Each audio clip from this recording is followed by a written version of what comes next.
जसं तुमचं मन तळमळतंय आपल्या लेकरासाठी तसं एक सर्वसामान्याचं मन सुद्धा तळमळ पाहिजे त्याच्या लेकरासाठी. मारायला बंदी आहे, बरोबर आहे, पण ज्या वेळेस नव्हतं आपण आता खूप आहेत ना. आता झाली अडचण खरं सांगतो जवळपास 750 ते 900 वाघ आहेत सर जास्त आता.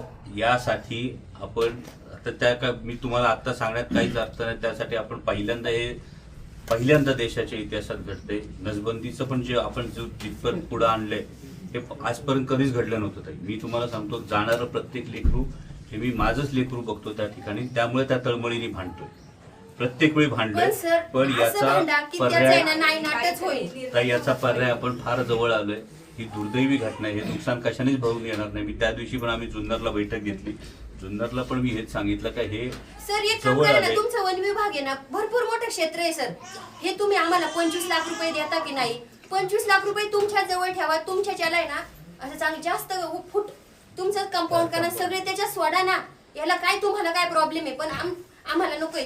मी काय म्हणते, हे 25 लाख म्हणजे एका मुलाचं जीवन फक्त 25 लाख आहे का सर? त्याने जीव नाही. तुम्ही मग विचार करा, आज मी शेतीत काम करीत आहे, मला 25 लाख रुपये भेटल, ठीक आहे. आज एक लेकरू पैदा करेल, उसा सोडील, बसल्या बसल्या मला सर 25 लाख रुपये भेटेल. कोणती माता असं करू शकते का? नाही नाही सर, तुम्ही एक आईची तळमळ मी काय म्हणते तुम्ही समजून घ्या.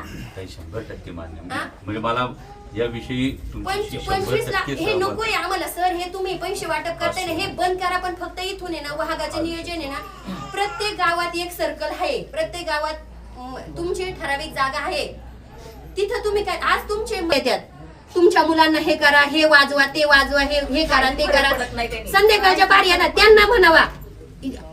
असं याच्यातला एकही म्हणा, म्हणजे असं कोणतीही व्यक्ती म्हणा की ना आज माझं घर मध्ये ना वाघाला आम्ही हे करतो.